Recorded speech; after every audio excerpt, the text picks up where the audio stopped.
Warahmatullahi wabarakatuh. Waalaikumsalam warahmatullahi wabarakatuh. Innal hamdalillah wa syukurillah asyhadu an la ilaha illallah wa la haula wa la quwwata illa billah wa asyhadu anna Muhammadan abduhu wa rasuluh la nabiyya rasulullah ba'dah. Allahumma shalli wa sallim wa barik ala Muhammadin wa ala alihi washabbihi ajma'in. Wa ba'du, rabbi ishrah li sadri wa yassir li amri wahlul 'uqdatam min lisani yafqahu qawli. Ibu-ibu, bapak-bapak jamaah Masjid Darussalam rahimakumullah. Alhamdulillah, ucapan puji syukur senantiasa kita sampaikan, kita panjatkan Allah Ta'ala, bahwa karena rahman dan rahimnya kula panjenengan sami bisa hadir di tempat Masjid Darussalam ini untuk melaksanakan ibadah Jumat, ibadah sholat maghrib ya, dilanjutkan dengan taklim. Mudah-mudahan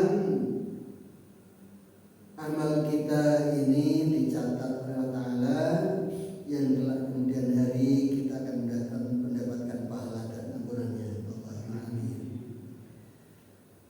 Jamaah sekalian rahimakumullah, malam hari ini saya gunakan masih temanya akhlak. Ini akhlak yang ketiga kepada Allah. Akhlak pertama itu adalah takwa. Akhlak yang kedua itu ikhlas yang sudah kita selesaikan pekan lalu, dan akhlak yang ketiga kepada Allah itu adalah cinta dan ridha.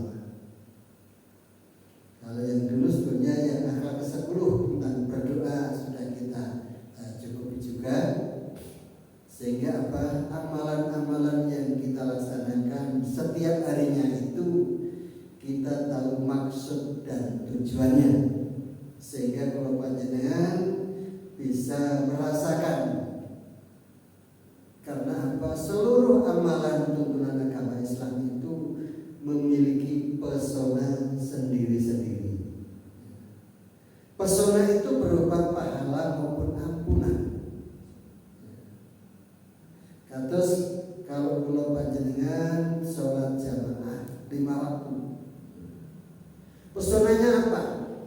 Setiap kali kula panjenengan punya wudhu dari rumah menuju masjid, masuk masjid berdoa Allahumma ighfirli dzunubi waftah li akbar matik, kula panjenengan menjadi tamunya Allah. Karena merasa menjadi tamunya Allah, maka kula panjenengan lama-kelamaan karena seringnya menuju masjid untuk sholat jamaah itu menjadi keluarganya Allah. Sewaktu panjenengan melakukan kebaikan di dalam masjid sambil menunggu untuk sholat berikutnya, Rasulullah bersabda bahwa itu mendapatkan pahala sebagaimana kalau panjenengan melakukan sholat. Karena menunggu sholat berikutnya. Orang yang sholat jamaah masuk masjid terus kemudian sholat tahiyatul masjid, menunggu untuk iqamat sholat jamaah yang akan dilaksanakan, panjenengan berdoa, doanya tidak ditolak oleh Allah. Sehingga apa? Kalau tidak ada pesona, yang datang ke masjid sebelum sholat jamaah dimulai untuk mendapatkan saat-saat barokah, doa-doa yang diijabahi oleh Allah. Orang yang sholat jamaah selain silaturahim dengan teman-teman yang lain jamaah, itu juga mendapatkan pahala yang berlipat ganda. Bayangkan di rumah ijen sholat pahalanya 1, kalau di masjid pahalanya 27. Ini kelipatan yang diistimewakan untuk umatnya Rasulullah. Jadi benar yang disampaikan Allah Ta'ala dalam surah Haji, agama itu dimudahkan oleh Allah Ta'ala. Tidak ada yang mempersulit kalau penjelasan. Sekarang atau yang kemarin, seluruh ibadah yang kita laksanakan itu akan mendapatkan pahala. Syarat pertama itu ada tuntunannya, yang kedua itu ikhlas karena ta'ala. Ikhlas itu berarti murni, tidak tercampur. Kula panjenengan melaksanakan ibadah, apapun ibadahnya itu, setelah ada tuntunannya dari Quran dan Sunnah, ikhlas karena ta'ala, itu motif kita. Ada orang mengatakan sholat kok motif golek ganjaran. Itu yang asli ya itu ya. Jadi motifnya kita mencari pahala atau ampunan. Pahala dan itu motif yang asli. Apa dasarnya? Ya kemarin ikhlas itu adalah tidak tercampur ibadah kita itu karena ingin yang lain-lain, hanya lillahi ta'ala. Ikhlas gitu ya. Mari untuk berikutnya kita membahas cinta dan ridho ya.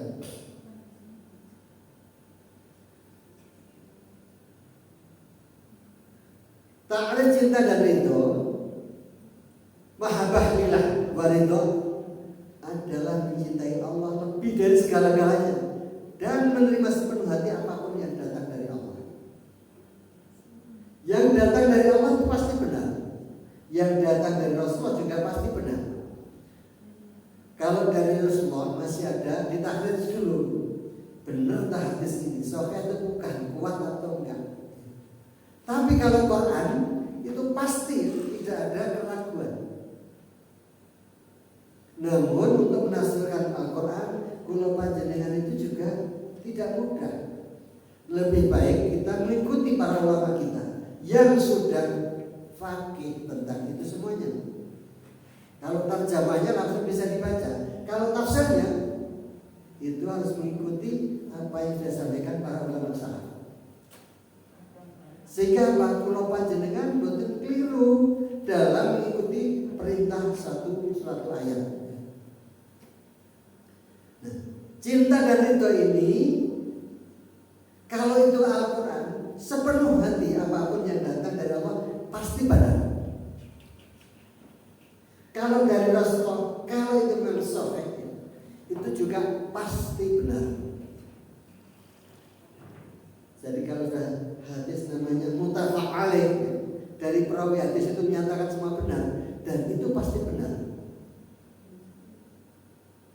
Kayak tentang sholat kita ini 5 waktu ya. Waktunya kapan, rakaatnya berapa, itu sudah pasti benar.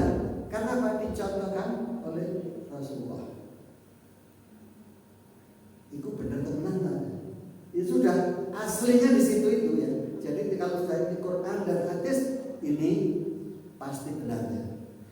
Dulu masa remaja saya itu ada orang terkenal di Jakarta yang katanya ngaku ulama tapi juga seniman.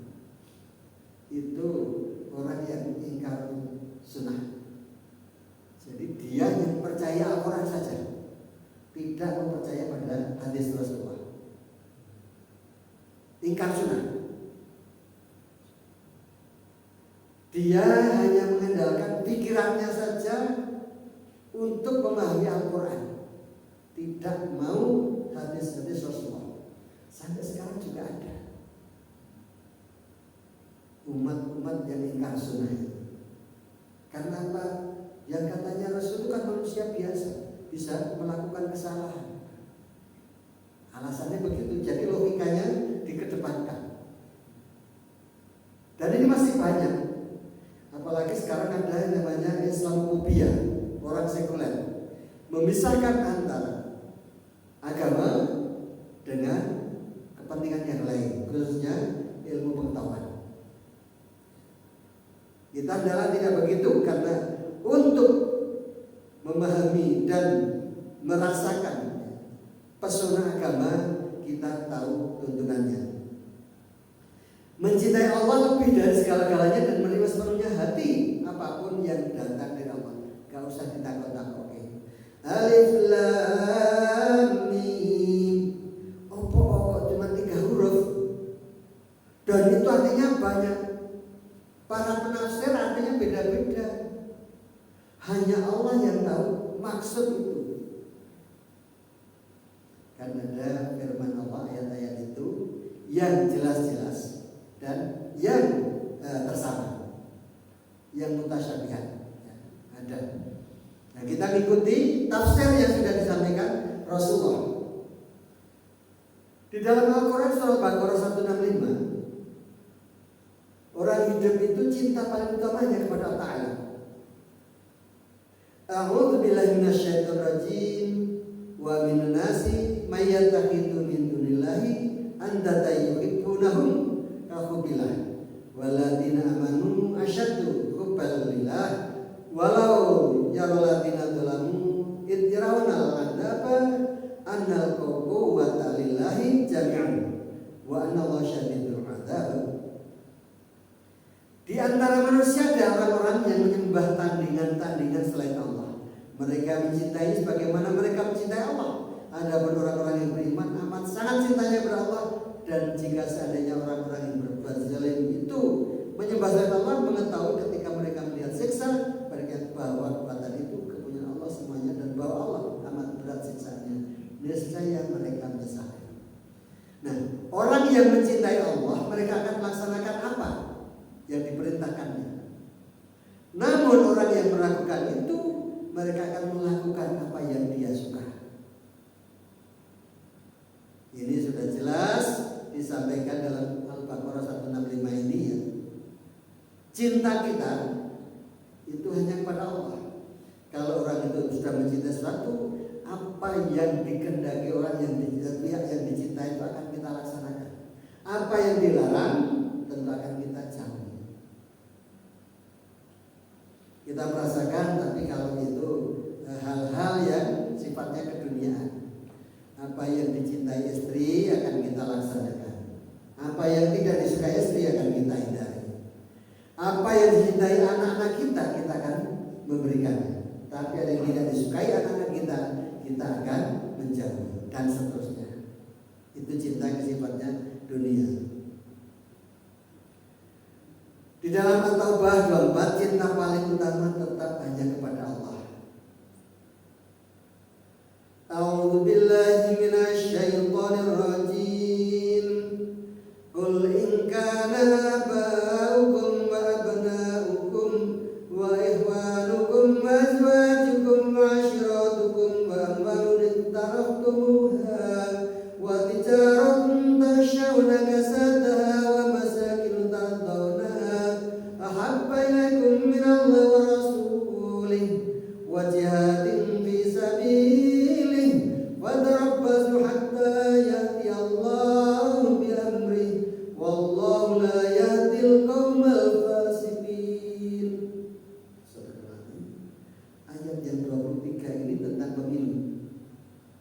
Yang 24 tentang cinta kita kepada Allah. Yang 23 itu tentang pemilu, bahwasanya orang-orang yang mengutamakan kekafiran daripada kepatuhan pada Allah, maka jangan dipilih. Selain walaupun dia keluargamu, anakmu, sahabatmu, saudara dan seterusnya. Yang 24 tentang cinta kepada Allah Ta'ala. Katakan Muhammad, jika bapak-bapak kalian, anak-anak kalian, saudara-saudara kalian, istri-istri kalian, kamu keluargamu, harta kekayaan yang kamu usahakan, pernikahan yang kamu khawatirkan kerugiannya, dan tempat tinggal yang kamu sukai adalah lebih kamu cintai dari Allah dan Rasulnya dan dari berjihad jalannya, maka tunggulah sampai Allah mendatangkan keputusannya. Allah tidak menunjuk orang-orang yang fasik. Jadi orang yang fasik itu orang yang mengutamakannya apa yang dimaui. Dia tidak mengutamakan apa perintah Allah dan Rasulnya. Disebut orang fasik.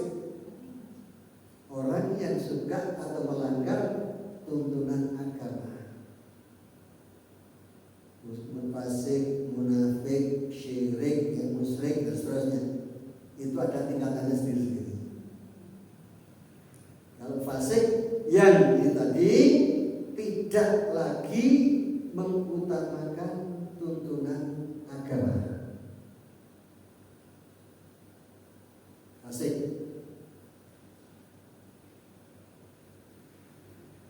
Di dalam Al-Quran surah Al-Imran 31, cinta Allah maka cintai Rasul. Kalau kita mencintai istri, maka kita mencintai apa yang disenangi.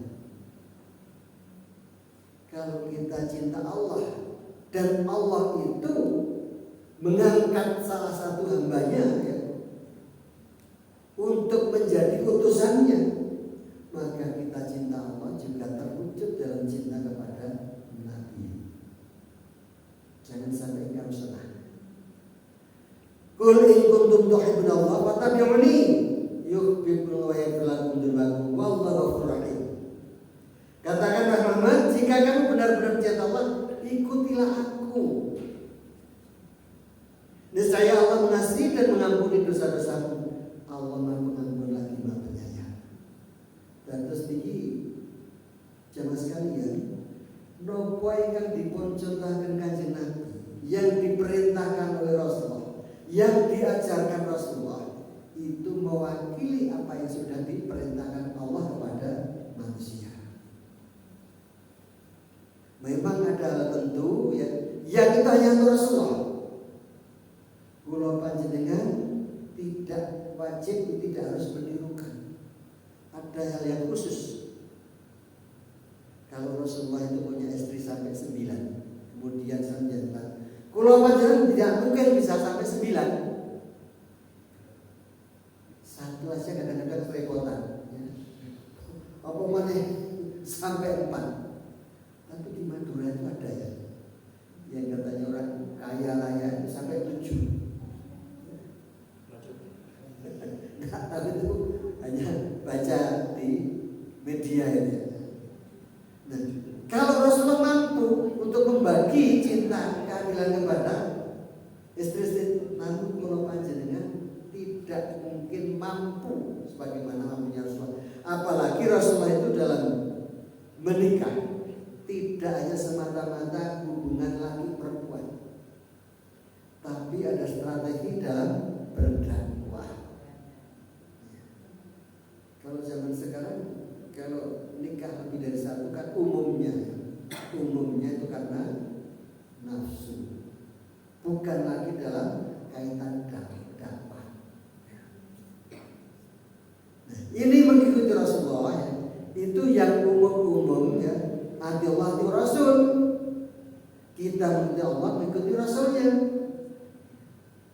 Terus ngerti baru sekalian, nek kula panjenengan sami sampun pikantuk iki tuntunan Kanjeng Nabi niku niki.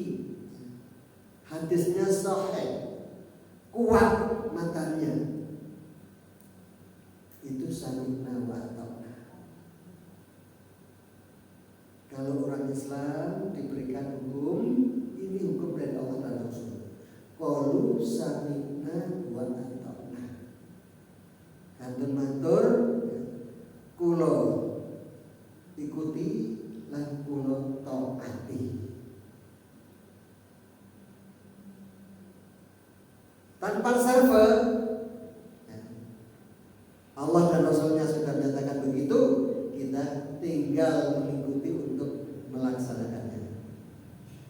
Jadi Kanjeng Nabi sampai dawuh, ikutilah aku, niscaya Allah mengasihi dan mengampuni dosa-dosamu. Itu ucapan dari Rasulullah, itu adalah perintah dari Allah Ta'ala. Kan ini katakanlah Allah yang berfirman, jika kamu benar-benar mencintai Allah, ikutilah aku. Artosipun napa? Menawi kula panjenengan mengikuti apa yang dicontohkan, apa yang diajarkan, apa yang diperkenankan oleh Rasulullah, itu berarti kita mengikuti perintah Allah Ta'ala. Jangan dibedakan, jangan disamakan antara pimpinan dengan ajudan. Kan ada kalau dalam satu lembaga kantor ya, apa yang dikehendaki oleh pimpinan dan kepala daerah cukup bicara dengan ajudannya. Apa yang diperkenankan ajudan itu adalah kemauannya kepala daerah. Tidak sama. Karena ini sudah nyata-nyata kalau Qurannya, Allah dan Rasulnya itu sudah menyatakan itu. Kalau kepala daerah bisa jadi apa yang dikehendaki kepala daerah tidak sama dengan apa yang diperintahkan kepada ajudannya. Apa yang diperkenankan ajudannya belum tentu itu mesti disetujui, disepakati oleh kepala daerah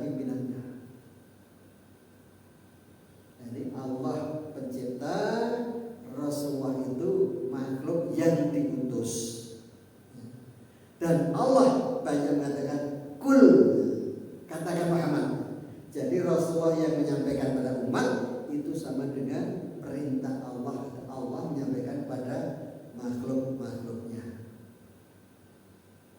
Nah demikian perlu kita pahami bahwasanya derajat Rasulullah itu adalah pelaksana dari keinginan Allah Ta'ala. Yang kesimpulannya, apa yang diucapkan, apa yang dilakukan, apa yang diperkenankan, atau apa yang tidak dilarang oleh Rasulullah adalah kebaikan. Adalah kebaikan. Ini contoh saja yang sewaktu Rasulullah kurban 1 ekor untuk seluruh umatnya, untuk keluargaku, keluarga Muhammad dan umat-umatku. Jadi 1 kambing itu bisa untuk banyak orang. Dan penyembelihan 1 lembu bisa untuk 7 orang. Itu bukan sabda Rasulullah, tetapi Rasulullah memahami mengetahui tentang itu. Rasulullah tidak melarang. Akhirnya menjadi hukum bahwasanya 1 lembu bisa untuk korban bagi 7 orang. Tapi tidak begitu. Kalau pangeran itu mampu 1 lembu 1 orang, atau 1 orang lebih dari sekian lembu, tidak masalah. Kalau memang berkemampuan dan itu masyarakatnya memang perlu untuk mendapatkan pasokan daging-daging semacam itu. Apa yang tidak dilarang berarti itu diperkenankan. Pernah ada juga tentang daging dapnya. Daging kalau di sini nyambe, dan itu kayak kadal tapi yang besar di tanah Arab sana.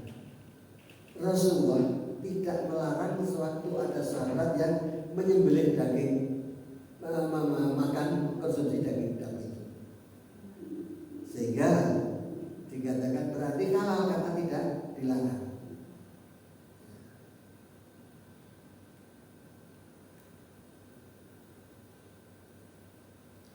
Orang beriman, orang yang mencintai Allah itu kalau dibacakan ayat-ayat Al-Quran itu bergetar hatinya. Surah Al-Anfal. A'udzubillahi minasyaitonir rajim. Innamal mu'minuna alladzina idza dzukirallahi wajilat qulubuhum wa idza tuliyat 'alaihim ayatuhu zadatum imanan wa 'ala rabbihim yatawakkalun.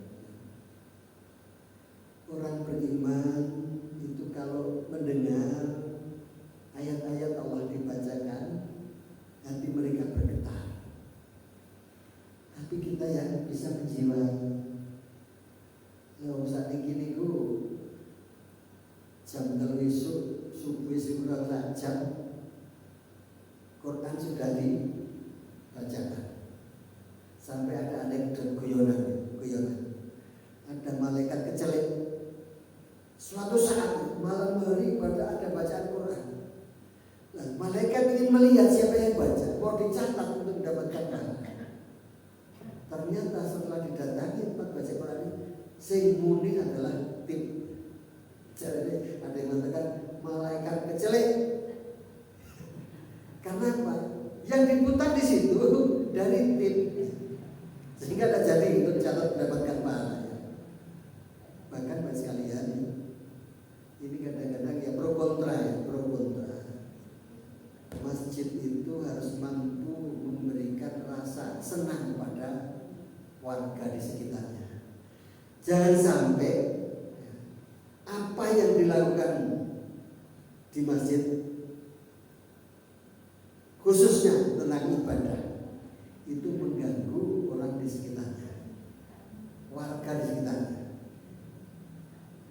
Pernah ini ya, beberapa waktu tahun yang lalu ya, itu sampai ditulis di koran. Waktu itu masih Jawa Pos yang versi Malang, radar Malang ya. Itu orang itu sampai nulis di koran surat pembaca. Ya gara-gara bacaan Quran yang tengah malam sudah diperdengarkan. Bahkan bacaan zikir selesai sholat banter-banteran. Sementara orang yang nulis itu punya ibu yang sudah sepuh, sakit di rumahnya, kalau mendengar suara banter itu tidak bisa tidur. Takmir sudah diparani, disampaikan keluhannya itu. Berulang kali ternyata tidak dihiraukan. Akhirnya nulis di koran. Nah, kalau yang membacanya orang non muslim kan jadi ya repot juga ya. Ngono iku wong Islam tidak perhatikan tetangganya. Mestinya masjid itu harus mampu membawa masyarakat sekitarnya itu bersimpati pada kegiatan di dalam masjid. Minimal hal-hal yang pokok. Ya, alhamdulillah masjid kita ini tidak terganggu masyarakat sekitarnya. Coba sekarang ini masjid itu mulai 1 jam sebelum waktu subuh sudah detail tim. Terus itu setengah jam sebelum subuh setel tarhim, bacaan Quran dan tarhim. Terus kemudian jamaah subuh pujiannya banter-banteran. Selesai itu sholat juga banter, salamnya juga setelah salam zikirnya juga banter-banteran. Akhirnya sampai dini hari ya, terang benderang, orang di sekitarnya tidak bisa tidur. Jadi perlu menjadi perhatian kita ya, bagi pengelola masjid, jangan sampai masjid ini menjadi hal yang menyebabkan tetangga kanan kirinya merasa tidak senang. Makanya waktu ada ini, saudaraku sekalian, korban terkumpul di rasisme, saya menerangkan pada rasisme, jangan dipaksa semua orang yang ingin berkorban lewat rasisme. Karena apa? Masjid perlu berbuat yang simpatik kepada orang sekitarnya. Kan ada juga karena perbedaan paham tertentu, ya, aliran tertentu. Orang di sekitar masjid itu tidak suka terhadap manajemen masjid di dekatnya. Nah, ini kalau kita berkorban di masjid ini, kita bagikan kepada orang di sekitar itu dengan harapan dia akan hatinya menjadi lunak, tidak lagi membenci, bahkan tidak lagi berbuat yang tidak menyenangkan bagi jamaah masjid. Kan masih banyak sampai sekarang. Ini terjadi perdebatan waktu di masjid dekat saya itu. Orang non muslim bisa tidak diberi? Ada yang mengatakan, jangan, itu bagian orang muslim saja. Saya katakan, kalau orang muslim sudah cukup, jangan biarkan orang non muslim hanya melihat. Ternyata setelah dibagi ya, mereka itu mau dekat ke masjid. Bahkan waktu tahun berikutnya menyembelih, dia mau datang ikut membantu menceli daging. Jadi non muslim juga bisa diberi, tapi utamakan yang muslim dulu kecukupan, setelah itu baru non muslim. Dengan harapan apa? Dia mencair ya hatinya sehingga tetap mesra dengan orang Islam, tetap menghormati dan memuliakan orang Islam. Ini penting dalam rangka kita untuk pelan-pelan ya, merayu mereka dengan perbuatan baik sebagaimana yang dituntutkan agama Islam.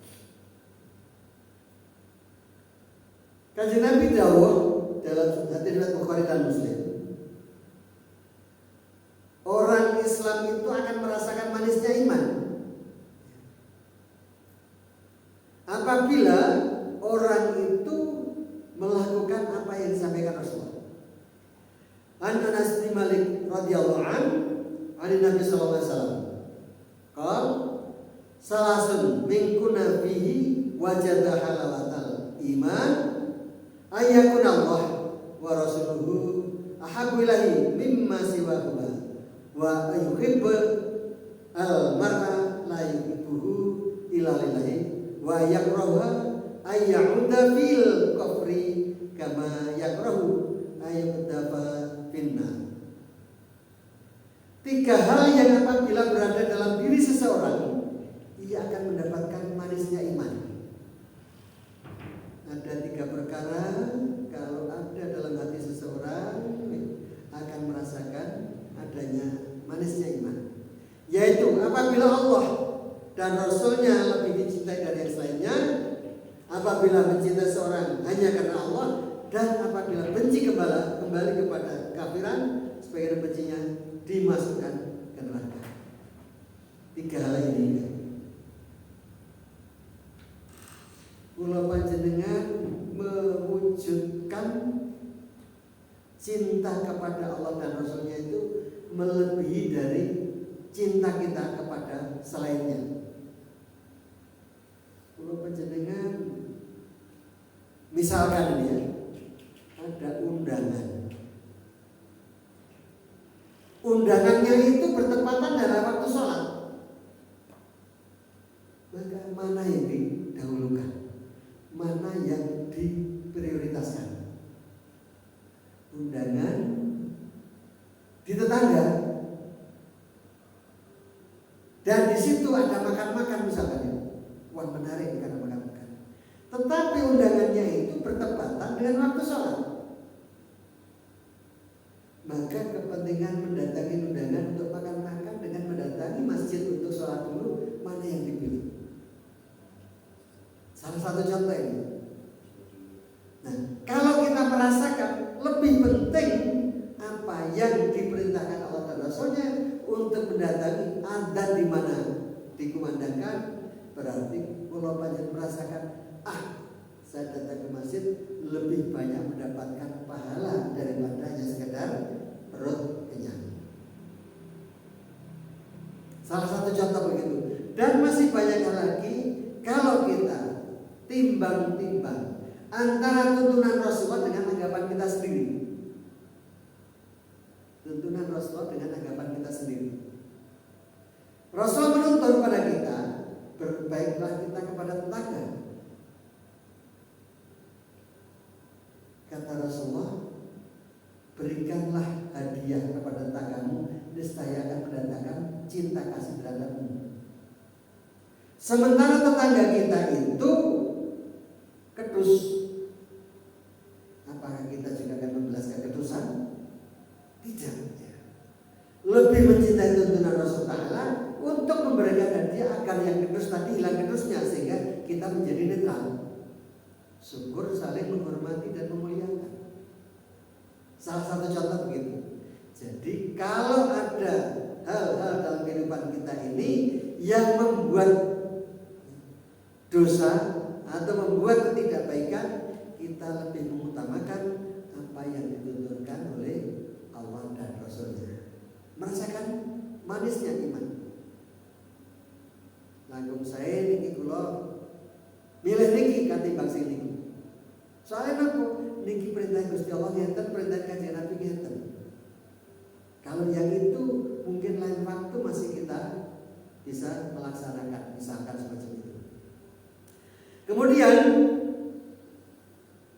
nek kula panjenengan mencintai sesuatu karena Allah. Kalau Allah menyatakan orang beriman itu bersaudara, saling mencintai, saling menguatkan. Mungkin ada perbedaannya dalam manhaj tertentu antara kula panjenengan dengan orang lain, tapi mereka muslim. Maka perbedaan-perbedaan itu yang membuat rasa hati tidak enak, hendaklah kita hilangkan. Cinta kita karena Allah, orang Islam itu bersaudara. Dosa masih ada lagi nanti misalkan untuk pemilu. Untuk pemilu suatu sekali. Allah dawuh di dalam surah Al-Imran, A'udzubillahi minasyaitonir rajim. Innama walikumullahu wa rasuluhu waladina amanu. Sak temene sing dadi pemimpinmu, yang jadi wakilmu, yang jadi panutanmu adalah Allah dan Rasulnya serta orang yang beriman. Tiga ini, Allah, Rasulnya, dan orang yang beriman. Artinya apa? Besok nek milih pemimpin, milih wakil, jangan lupa dengan tiga kriteria ini. Dia itu menyembah Allah atau tidak, dia mencintai Rasulullah atau tidak, dia itu orang yang beriman atau bukan. Ingat, imannya tetap iman dalam Islam. Terus kalau tiga-tiganya, aku ngerti dia itu orang Islam, dia itu juga mengakui Nabi, dan dia itu juga orang beriman. Dilihat pelaksanaannya apa. Ada seorang ulama yang mengatakan, belum. Karena Rasulullah mengatakan bahwasanya orang munafik itu paling berat untuk melaksanakan sholat jamaah. Orang munafik, terutama isya dan subuh. Ini ya, terutama isya dan subuh. Apakah yang mencalonkan diri untuk menjadi pemimpin, untuk menjadi wakil itu dia suka jamaah subuh dan isya? Kalau dia orang baik, orang berimannya kuat, karena Allah Ta'ala kita pilih, mereka itu suka berjamaah sholat isya dan subuh. Itu kalau dikecilkan lagi ya. Sementara dalil yang lain masih ada lagi. Rasulullah pernah bersabda, janganlah engkau berikan amanat orang-orang yang tidak memiliki kapasitas. Tunggu datangnya kerusakan, tunggu datangnya kiamat urusan dan dunia. Kalau suatu urusan diserahkan pada orang yang tidak berkepentingan, tidak kompeten. Saat ini nonton di ada sisi belasan tahun, ini kurang tampilan. Sebagai pemimpin, sementara yang ahli, yang usianya matang tidak bisa. Itu termasuk dia. Jadi prioritasnya bagaimana? Itu tadi Pak sekalian. Kita harus bisa memilih. Termasuk yang paling gampang, dia itu senang sholat jamaah isya karo subuh kok enggak. Kalau di antara itu semuanya, itu yang ini lebih sering, bukan selalu ya, karena kita juga tidak menjadi satu jamaah dengan dia. Paling dapat informasinya saja. Ini jamaah subuh dan jamaah isya bagus dan selalu. Kalau secara global umumnya ya itu dalam Hujurah ayat 13 itu, inna akramakum indallahi atqakum. Berarti orang yang terbaik itu yang paling bertakwa di antara orang-orang itu. Golek orang yang paling bertakwa di antara itu. Sehingga orang Islam tidak akan pernah memilih orang di luar Islam. Sehingga muncul lagi. Tapi ini ada gangguan di sekalian. Orang yang terbaik itu belum tentu bisa terpilih karena apa? Banyak orang Islam di desa khususnya bisa dibeli suaranya.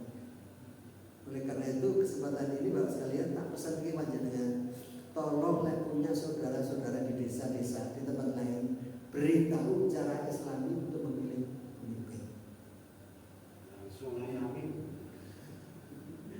Ya, kan tidak bisa begitu nanti ya. Kita harus bisa memberikan pertanyaan. Oh milih iki lho ngene, ada perbandingannya. Pasti itu ya. Itu kita harus bisa menjelaskan itu. Termasuk mubalik nggak boleh ceritanya itu pilihan ini nggak boleh itu. Yang paling ciri-cirinya. Jadi kalau para mubalik, apa?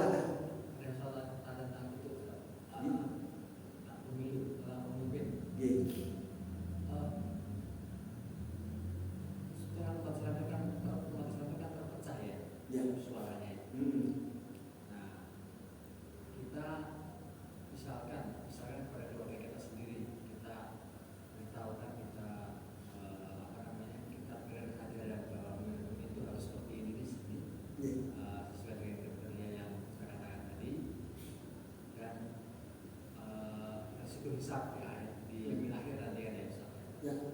Tapi yang bersangkutan barangkali tidak mengerti atau sudah begitu teguh dengan pilihannya yang mungkin dalam tanda tidak Islami gitu. Itu gimana Ustaz? Ini tugas kita apakah hanya sampai situ aja atau kita harus memaksa atau lebih lagi supaya dia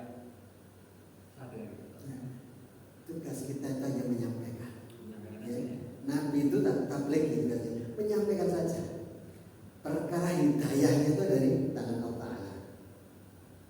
Tapi insya Allah karena manusia itu memiliki hati nurani ya, akal budi, itu kalau sudah kita beritahukan dengan baik, insya Allah dia bisa menerima. Kecuali sing ini kadung diteploi. Itu karena mereka itu seneng teplokane kok mau ya, milih itu. Panjenengan bersalah ya.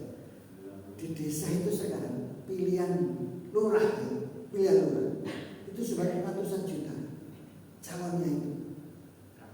Iya, bisa di Pagar sana, tempat mertua saya, ratusan juta.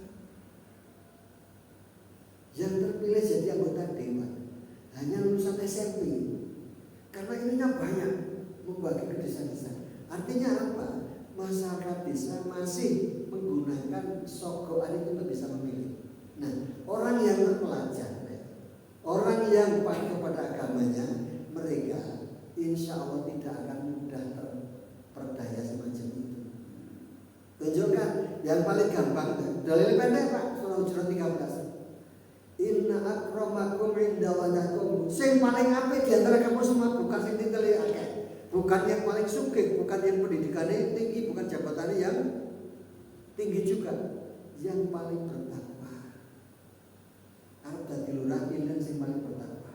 Arep dadi RT pilihan sing paling bertakwa. Apa artinya takwa? Gampangane takwa niku turunan agama nglampahi tuntunan monogami, nebihi laranganipun agami. Nah, gampang tak terdengar desa iki. Sing mau melaksanakan perintah agama dan menjalankan agama. Perintah agama apa misalkan? Dia mau sholat, dia mau berbaik kepada teman tetangganya, dia menjauhi kemungkaran, adu jagung, gak gelem main, gak gelem minum khamr, gak gelem. Misalkan semacam itu yang paling gampang. Kalau menurut surat Nabi harus dia tabligh, amanah, fatona dan seterusnya. Anu kesuwen masyarakat desa jangan gitu. Ini satu contoh saja. Perlu terus berusaha Pak. Tapi nek kaya kula, wonten niki saya kanca-kanca balik ya. Bukan yang cerita bukan balik dari tokoh agama. Gampangane takono para mubalik, karena mubalik kita Pak lebih mengutamakan kebaikan tuntunan agama daripada yang lainnya. Pak betul-betul kamu balik mengajak kemungkaran, mengajak kepada dosa kan tidak ada. Otomatis mubalik itu punya gambaran. Kalau gitu nanti calon pimpinan kita itu yang harus baik juga. Lalu balik itu macam-macam Pak. Ada ya. Karena apa yang akan kita pilih ini kan mulai dari legislatif daerah, kabupaten kota, provinsi, pusat, presiden dan wakilnya. Sementara di masyarakat kita sendiri milih ketua RT, milih ketua RW. Jangan sampai ada masyarakat muslim yang banyak marimun ketua RT ini non muslim. Itu di dalam Al-Quran surah Ali Imran ya, itu yang ayat 51. Jangan sampai kita memilih orang kafir dengan meninggalkan orang muslim.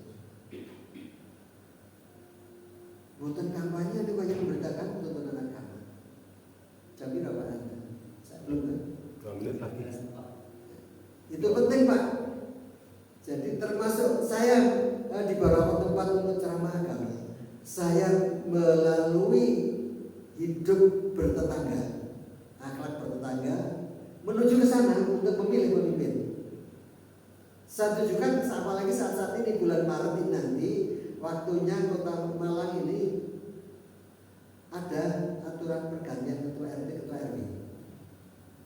Nah ini perlu kalau panjenengan ayo pilih pemimpin ketua RT kita yang baik. Jangan sampai non muslim dipilih oleh orang Islam. Terus saya pesan juga kepada para ketua RT, jangan sampai mengadakan kegiatan dari besar Islam atas nama RT atau RW. Kalau atas nama RT atau RW, nanti mereka non muslim akan menuntut kita. RT ini mengadakan halal bihalal kok, RW ini halal bihalal. Saya juga ingin menuntut Pak Ketua RT, Ketua RW sekarang belum mengadakan Natalan. Nah bahaya. Jadi atas nama lembaga sosial jangan, kecuali paguyuban warga RT sekian, paguyuban RT sekian mengadakan halal bihalal. Tapi jangan atas nama Ketua RT, Ketua RW. Kalau ada tonggo Cino Jowo, jadi dia itu bapaknya Jawa, ibunya Cina. Terus kemudian punya anak dan dia itu jadi pemborong. Suatu saat mencalonkan anggota dewan beberapa tahun yang lalu, bukan sekarang. Habis itu mendatangkan orang-orang itu untuk kebaktian dan pengerasnya di luar Banten. Jadi kayak orang pengajian itu Banten-Banten, walaupun di situ mayoritas Islam. Dan mereka akhirnya menuntut hak yang sama dengan orang Islam. Kalau Islam boleh, kenapa saya tidak? Sama-sama warga negara, sama-sama untuk urusan kebaikan agama. Nah, ini yang harus kita siasati, bagaimana mereka itu tidak menuntut yang merugikan agama Islam. Saya kira itu. Ini kalau pesan mawon dalam menjadikan diri kita untuk merasakan nikmatnya orang beriman. Monggo kita lakukan semuanya itu hanya karena Allah Ta'ala. Kembali lagi berarti keikhlasan kula panjenengan yang teruji. Saya kira itu mobil wonten aturikan kirang prayogi kang lepatipun kula nyuwun pangapunten mugi Allah paring panuwun dhumateng kula. Amin. Sekar semanten bila itu budaya. Assalamualaikum.